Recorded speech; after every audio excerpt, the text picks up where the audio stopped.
Time to introduce someone who has been with us since day one, the very beginning, I think early doors 2017, a few months after we started the show. He's a singer-songwriter from Christchurch, Graham Paul Kendrick, who goes under his alter ego, of which he has several, the Metropolitan Elite. I'm half of that Metropolitan Elite, with the honour of producing all the songs you are about to hear. But before I play you this wonderful selection of now completed and mastered tracks, I thought it'd be great to get Graham on personally to tell you his thinking behind the songs, all of which are written by him, what he hopes they're going to achieve, and where you can get hold of them for free. So I'm now here with the creator, the singer, the songwriter behind this latest batch of Brexit-related but not entirely exclusive to that subject songs. It's Graham Paul Kendrick, and he's one half with me of the Metropolitan Elite. How are you doing, Graham? Oh, I'm very well, thanks, Ben. Well, it's great to be able to premiere these 5 new songs, and I know it's not 5 in totality. There's 5.5. 5.5. Well, there's a couple of extra mixes. We'll get onto that in a moment. But you've packaged these songs up under the sort of the moniker, the name, the Metropolitan Elite, and they're all on a project called British Debris. Why British Debris? Well, the first album that we worked on that came out in 2019, which was double CD, was called Brexit Pie. I was thinking about calling it Another Brexit Pie, but I've decided not to. It just seemed right because it's Britain, and when, I know they're not perfect, but when Labour took over, I think debris was the only way of describing the 14 years of chaos. We're still surveying. I don't think it's very imaginative on my part. Oh, I don't know. It has a bit of a ring to it, and we're certainly still. It has a ring to it, sure. We're still surveying the ruins of our nation. We're looking at the wreckage, crawling from the wreckage, to quote a Dave Edmunds song. Crawling from the wreckage. Yeah, it's a great Dave Edmunds song. I should remind listeners that Graham Paul Kendrick is an encyclopedia of music history. There's pretty much nothing he doesn't know. Now, no. Well, come on. In my era, in my day, I'm not bad. In your day. We're going to go through the songs one by one, and you're going to introduce them for us as we play 5 of the 7 tracks which will be featured on this, I suppose, extended EP, mini album. Well, no, it's a bit like, I'm always looking for parallels with what other artists have done, and I'm not comparing myself to the Beatles, but when they released a Magical Mystery Tour, that was actually a double EP, and they also released a single, Hello Goodbye, at the same time. So it's a bit like that. There's a 4-track EP which might, if anyone's interested, it'll make its way onto CD, otherwise it will just stay for streaming purposes online. And there's also a single which has one song, a different version of one of the EP songs, and a B-side that's not on any album, which I always love. We'll get to all those links in a moment, and where people can connect with you and your work towards the end of our chat. But let's start with the first song I want to play, which is You Can't Make Brexit Work. Now, some of these songs I've played in part or in full along the process of them being worked into fully fleshed out songs, which are now all mastered, ready for release. This is one of the first ones, I think. Just tell us a little bit about this song. Is it a love letter to Sakia? No, it's not a Poison Pen letter to Sakia, but it's was inspired by the fact that he said we're going to make Brexit work. And clearly, I think that's impossible. I think he set himself an impossible task with that. It's a wake up and smell the coffee letter. It is a wake up and smell the coffee letter. That's great. So tell us about the thinking behind this one. It's full of these wonderful symbolism or metaphors for all the impossible things you could do except make Brexit work. I think that the metaphors were inspired by, if you remember Douglas Adams' Hitchhiker's Guide, there's a restaurant at the end of the universe, which is sort of supposed to be impossible, and their advertising jingles were, if you've done 10 impossible things before breakfast or something. So that meant that all I had to do was think of things like scuba diving down Mount Everest or motorcycling around the cosmos, etc., etc. And it just obviously comes from Sir Keir saying, we're going to make Brexit work. And much as to an extent, I do admire Sir Keir. He does seem to be on the level on the whole, but whatever his abilities, he's talking about squaring a circle. He's talking about doing something that's totally impossible. He's on to a loser, and the sooner he realises that and listens to people like, what's her name, Stella Creasy? Absolutely. And all the Labour MPs and all the Labour Party members and all the rest of us in all the other parties, I think we should rejoin, the better.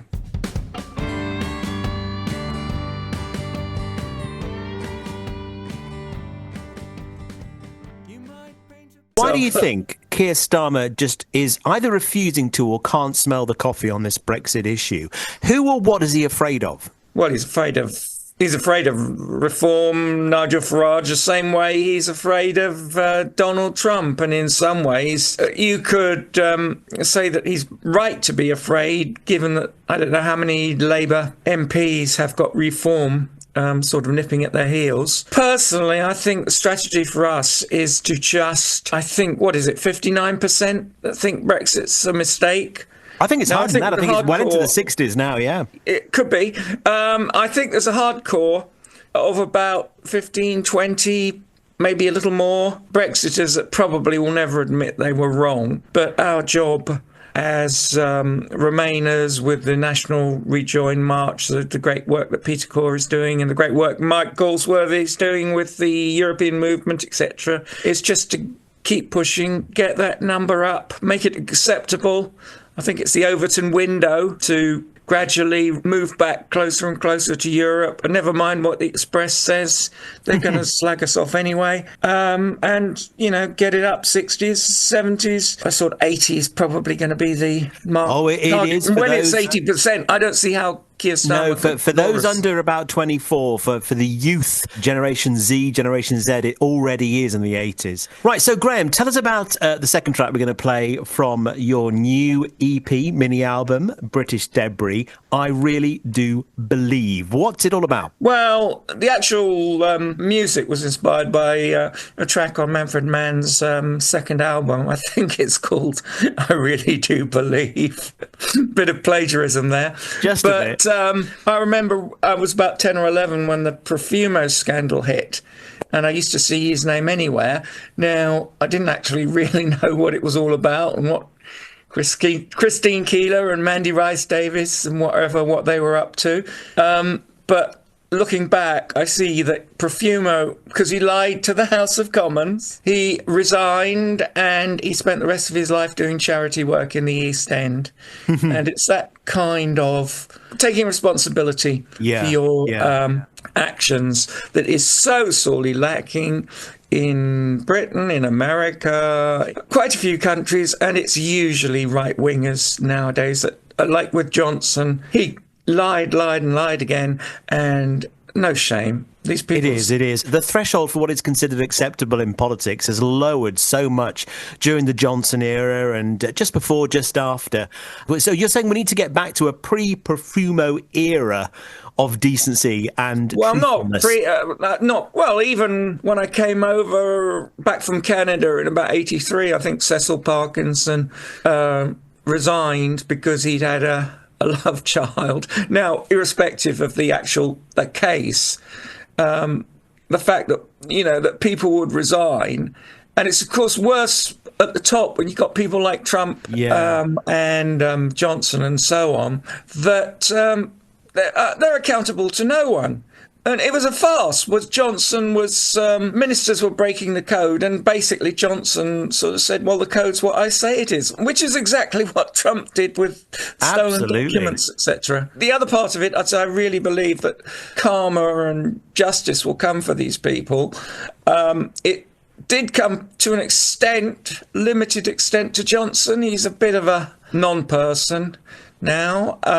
For Trump, he hasn't faced any real consequences, though, has he? He hasn't paid the price. No, not as much as, of course, not as much as I'd like to see. It's quite hard. I'm not a malicious person, but it's quite hard to think of a fate that... Are you optimistic that Brexit. justice will catch up with any of these people? Hancock, Johnson, Sunak, the whole lot of them? It probably won't, but the song is saying, I have a hope that it does. It should do. But as I say, it's hard to think of punishment appropriate enough. Absolutely. The severity of their, especially Brexit, for the severity of the crimes of these deceivers and con artists Indeed. and Well, grifters. as Morgan Freeman's character Red said in The Shawshank Redemption, hope is the best of things and it never dies. So this is I Really Do Believe.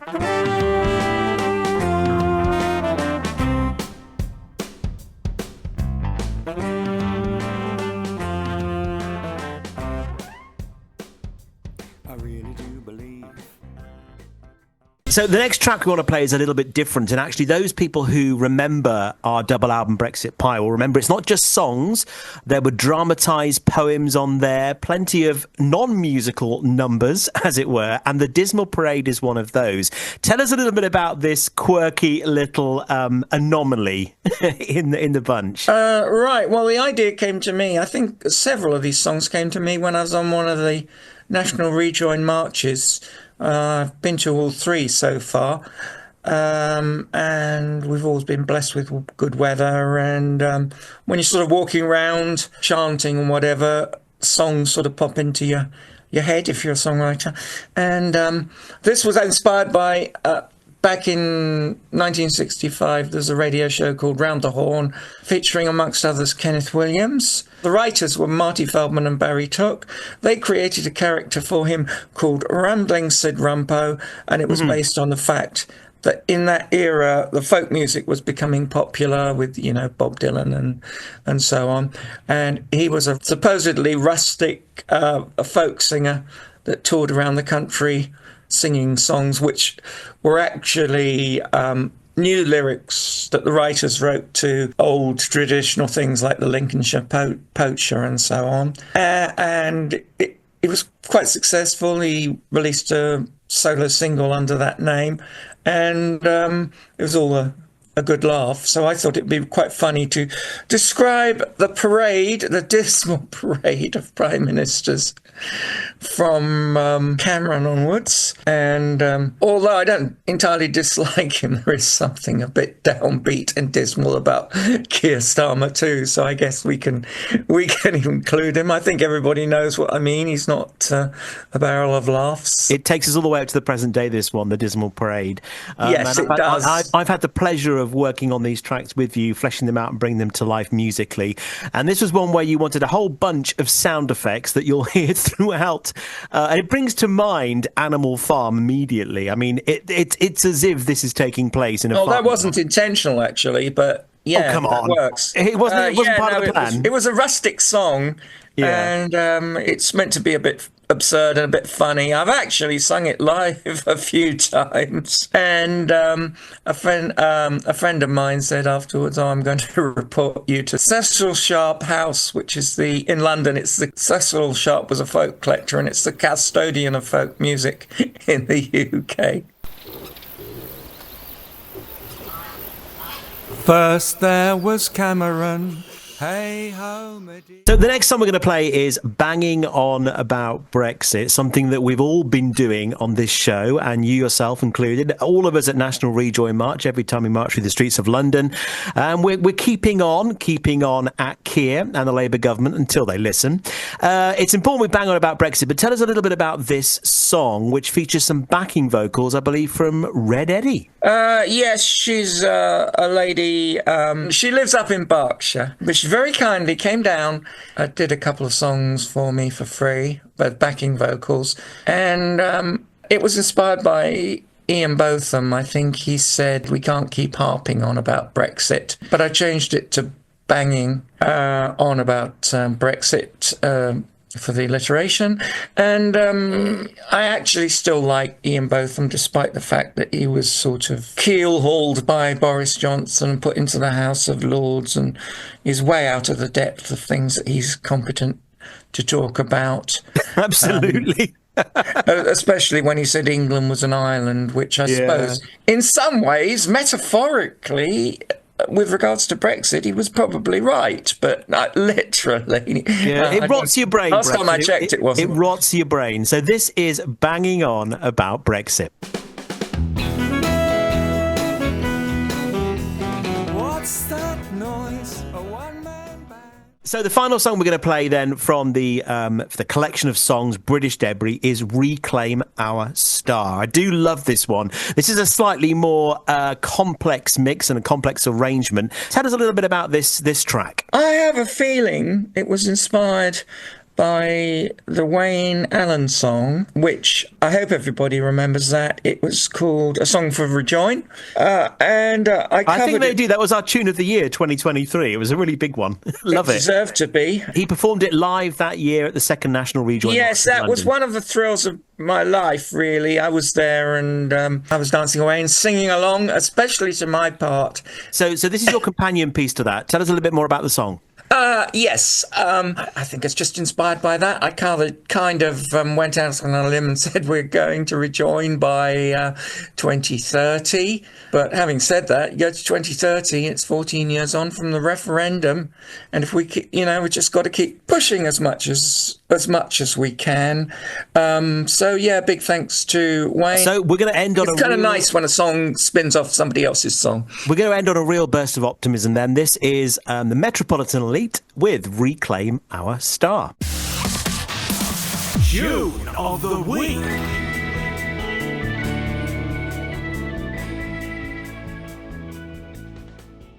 Graham, before you go, just remind our viewers, or let them know for the first time if they're new to your work, where they can connect with you on social media and what the best place is to get in touch and support what you're doing. The best place is, for me, is Facebook. That's about the only thing I'm really ever on, apart from YouTube. But be sure to put in Graham Paul Kendrick. Otherwise, you'll get Graham Kendrick, who is actually Graham Andrew Kendrick, who's another singer-songwriter, who is a very nice chap. He's 2 years older than me, so I can't pull rank on him. And I've actually got some work out of the fact that people have gone to me thinking I'm him. Graham, you put nearly everything you do on YouTube. So which channel is the best place for people to go to there to connect with your work? I should briefly mention I do have a record label. I've put out about 100 CDs since about 2012. There's lots of other artists on that. That's called Southern Summer Records. It's got its own YouTube channel. Some of my stuff is on there too. But for my work, Graham Paul Kendrick again, nice and simple. And people doing that will find hundreds upon hundreds of tracks there. Yes. Probably too many. Graham, well, not too many at all. Graham has written in excess of 900 songs and is still going strong. We're working on several projects at Hopefully. the moment. Graham, it's been wonderful speaking to you today. Thank you so much for joining us. I really hope people enjoy these songs and leave a comment or two on your YouTube channel. If they want to get in touch with you personally via email, what's the best place to do that? Oh, yes. It's gpk3439@hotmail.com. Graham has been one of our longest running collaborators, certainly mine, and the songs we've produced together have been very, very varied. They are not all explicitly political, pro-European and anti-Brexit. We've covered many genres, many topics, and we'll continue to do so into the future. Graham, thank you so much for joining me, and let's keep banging on about Brexit. You bet.